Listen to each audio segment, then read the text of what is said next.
Hey guys, this is Chris Fate coming back at you. Still with the amazing Spider-Man #2.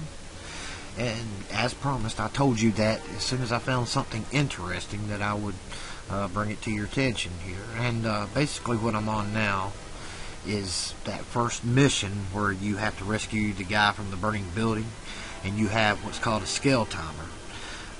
Basically, it's based off not an actual numeric value, but you don't have anything like that to go by, but actually just a bar that just decreases, just keeps decreasing down and everything of that nature. And basically, we call that a scale timer here. Let me just show you what I'm talking about. This is that mission where I know his name is Stan Lee, and he's the creator of Marvel Comics as well as Spider-Man. But in the game, he plays a comic shop owner that you rescue from a burning building, and the timer value is based on the civilian life. So let me just show you right quick. Alright, you see that civilian's life signs, and you see how it's going down. Let me pause it again. It's that right there. Now I'm going to tell you right now, straight up, you could try on a float value, unknown search, and just keep going decreasing value, and let the bar go down a little bit more, decreasing value, and what you're going to find is a bunch of display codes. Display codes are the actual graphic codes that control the bar itself. You see the bar going down or going up. It's just a display code. It's not really controlling the internal clock.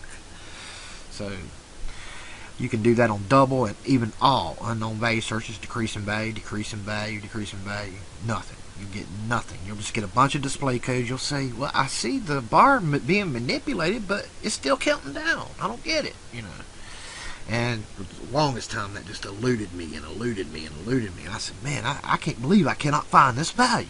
How can it be this hard to find? And it just didn't occur to me until I was just, I said, well, let me just try something I hadn't done yet. And I should have thought about this earlier because I have run into it before, but for some reason it just did not dawn on me, is that it's actually not decreasing in value. It's increasing in value. So when I did that on a float value. I always start on float values with timers, just to let you know straight up. 90% of the time, any timer value is going to be on a float value. And if it's not on a float value, the best next search to go to would be your doubles. If you can't find it that way, then we got to just buck up and go for the all dreaded all and unknown value search. But I started on float and started, as the bar kept decreasing, I mashed increase. And sure as the world, I eventually found it. So I just want to show you how I did it, okay? So here we go. Let's go ahead and attach the game to Cheat Engine. Right there, okay.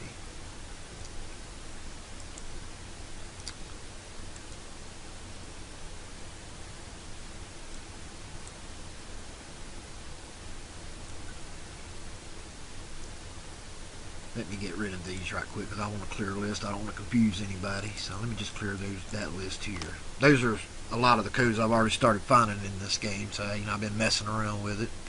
Took Steven's advice also and mess around in the dissect data, and you can just find all kind of goodies in doing that.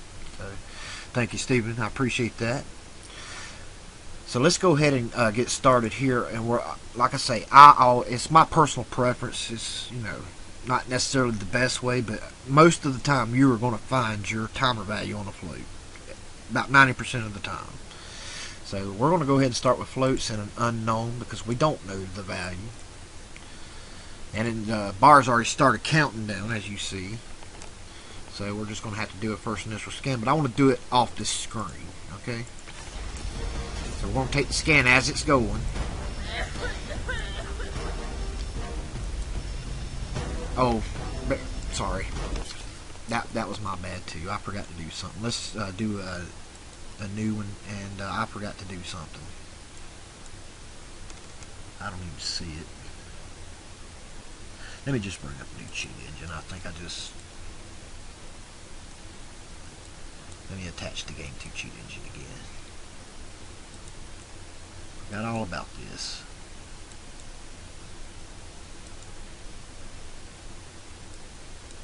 Alright. Ah, crap. Clear that list. This right here, you want to make sure it's check marked. I'm going to get a close-up of it so you can see. Pause the game while scanning. Anytime you're dealing with the timer and you got a bunch of opcodes for this thing to search through, you want to pause it because you don't want that to constantly be changing as it's doing its scan, because you're not going to get very accurate results. And you want to try not to go to a pause screen with a timer, because you know that, especially being a float base, sometimes it can kind of hinder the values themselves. So I try to keep the game running while I'm doing this. It just gives better results that way. So let's go back to it. Let's put this on float. And we're going to go unknown value search because we don't know where it's at right now. Let's go back into the game. We're going to have to be kind of quick. So do our first scan. It pauses the game. And instead of decreasing the value, which does not work, we're going to go increases value. Now it's got over 358 million set of instructions to go through, different opcodes, so it could take a little while depending on your computer. Mine's not a good one. And what we're doing is we're on increased value. Every time it goes down just a little bit, we're going to keep hitting that button, because we know it's increased. Just keep going with it until we get down to a manageable number.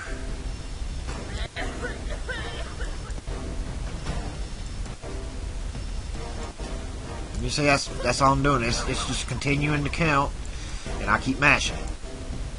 But you got a lot of them that's doing that.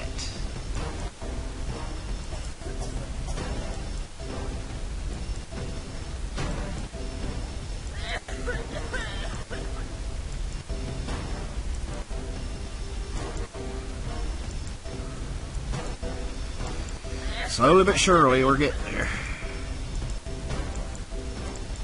And I'm just going to keep doing this. I'm going to pause until I get down to a manageable number, because this is all I'm going to be doing. I'm not going to be doing anything different, okay? So I'll be right back.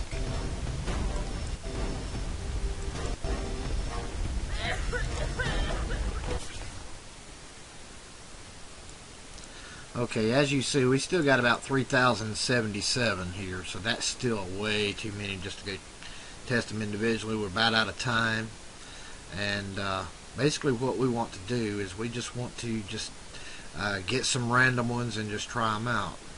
And what I do is I'm going to take all the 2s, highlight all the 2s, and then just tick them all on. And this could crash your game. You have to start all over again, but you know, I'm sorry, that's just the way, the nature of the beast. So let's do that and just pray it don't crash us, and let's just see if that's affected our timer value at all. If it hadn't, then we'll go on to the 3s, and then so forth. And you just got to weed them out the best ways that you can.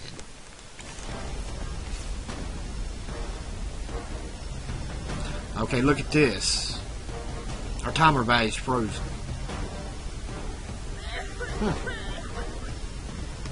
Let's go back.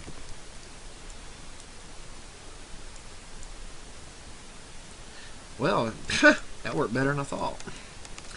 Sometimes it don't work that way, and I really didn't. I really didn't want it to work that time, just so I could show you what I was talking about. What I do is, if these didn't work, then I delete those, and then I start with the 3s. I just grab all these 3s, like in 3 zeros, and then add those, and then freeze those, and then so on and so forth. And yeah, it takes time. It can eat up time, and you're going to be doing it a while, especially when you have all these results to look through. But sometimes you just got to do what you got to do. Now, I'm sure there are better ways to go about it. Like I say, I haven't found one, but this is how I do it, and it achieves the results I'm looking for. But as you see, we saw the timer is now froze, so we know it's in one of these 2 digits, 0 2s numbers right here, and 142 is looking like it could be it. So what I want to do is I'd like to go change all those 142s to 1. Just to see if that'll give us some more time on there, because we know one of these is controlling the time. So give me just a moment. Let me see if it'll let me just change them all at once. I don't think it does that, but we'll see. Change record value.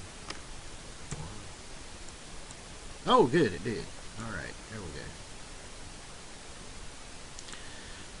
So hopefully that'll give us more time on there. Let's just see. Oh, good, yeah, there we go. Hot dog. Alright, you know what we do now? We just keep unchecking each one until we find the one that controls it. When we see that timer start going down, we know we found it.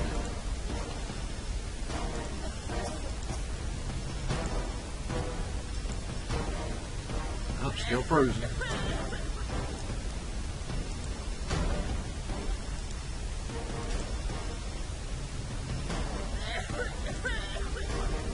Still frozen.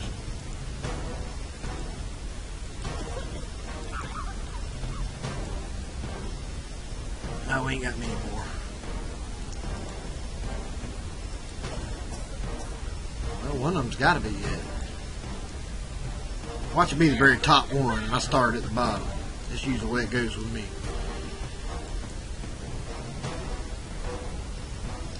It's still frozen.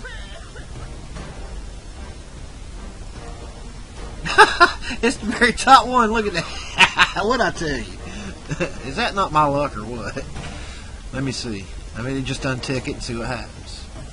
Look, there it goes. Now let's see if we can freeze it again. Ah, she froze. Look at that. We found her, fellas. Alright.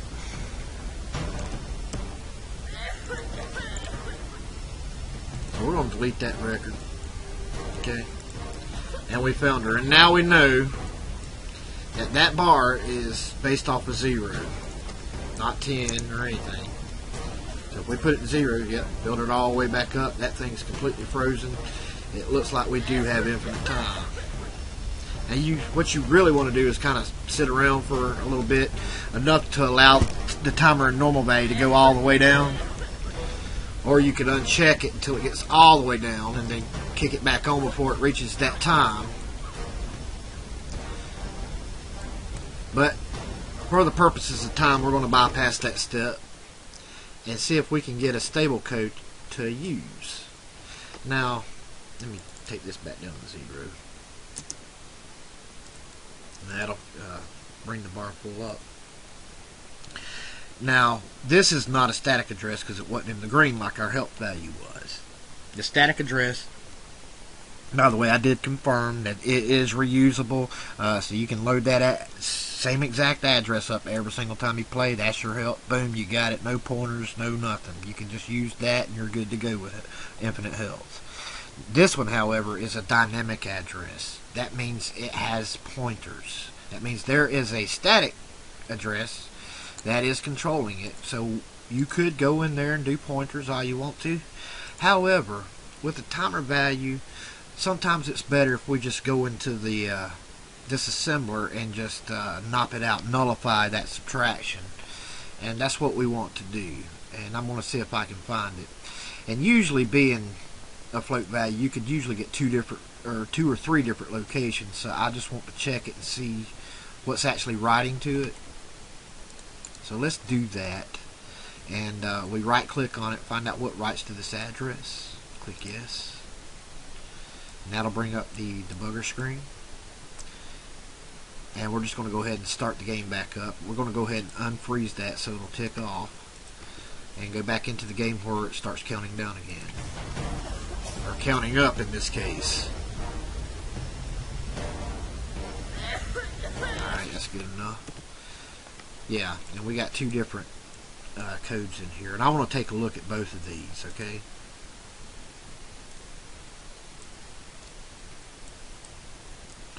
We have this location which is writing to our address. Let's take a look at this one. No, that's not it either. This is it. Right here. Whew, I ain't with it today. Alright, let's take a look here. We got an offset and we got 4 array of bytes here. Those need to be 9-0'd out. So We got 1, 2, 3, 4, 5. That should be 5 knops we need. 1, 2, 3, 4, 5. That's it. And it'll be for this code right here. We're starting with that one first, and I should have just clicked that button where it took us right to it instead, and I did it the idiot way, so forgive me on that one. Alright, let's see if that did anything. Okay, that's not going down.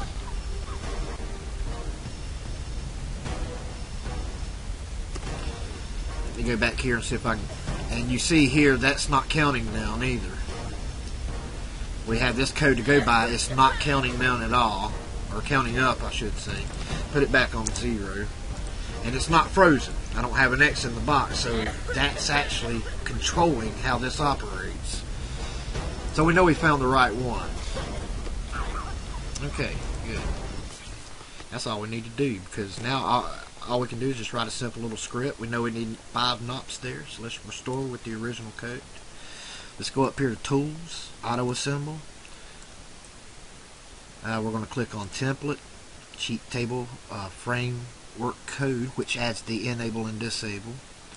And this time we're going to go with an array of bytes, or array of byte injection.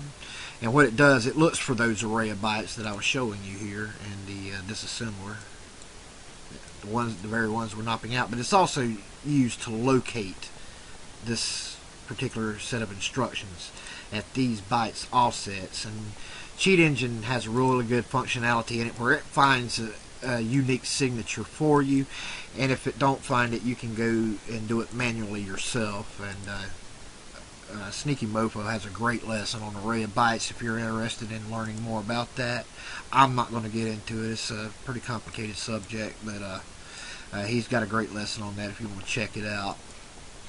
I'll put the link in the description of that. And it set up our unique signature for an array of bytes right here. So it'll look for these array of bytes, and then it'll come down here and perform our changes in the code here. So we know we need 5 knops,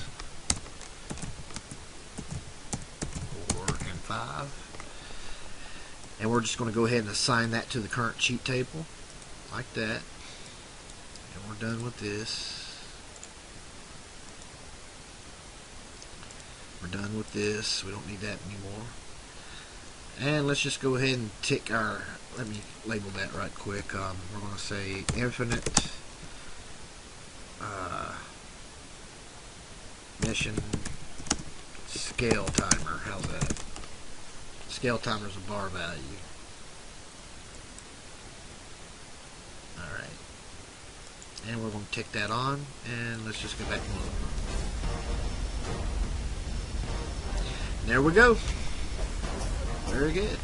So you can save that with your other cheats, and now you have infinite time in this fashion here. And if there are any others where you got to save civilians, hopefully they go through the same operation instructions. I won't actually know till I get to it, but most of the time they do. But like I said, we'll just cross that bridge when we get to it. Sorry about that.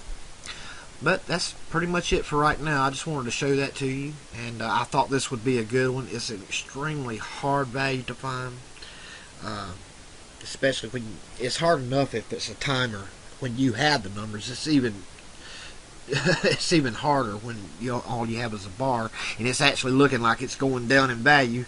In actuality, they programmed it where it's actually incrementing in value. So they try their best to trip us up, and yeah, they do a pretty good job of it sometimes. But you know, when you get somebody that gets bored as easy as I do, and will just try just about anything, eventually I'm going to sniff you out. So you know, nice try, game programmers. Better luck next time. But anyway, that's all there is to this one. If you have any questions, let me know, and I'm still going to be hacking into it and just taking a look around at different things and trying different things. And when I come across more, I'm just going to go ahead and put it with the rest of the Amazing Spider-Man 2, and then we'll just tackle a new project after that. But stick around with me. Please subscribe, Like I say, I got a lot more coming your way, and we're going to learn all this stuff together, and I'm going to show you everything I find out. And if you really want to learn the fundamentals of game hacking, how we do it, well, this is it. And I'm happy to help anybody any way I can. So I'd love to have you aboard with me. All right. Well, I'm going to sign on out of here, guys. You all take care. Enjoy yourselves. Keep on hacking. And like always, cheat the game. Take care now.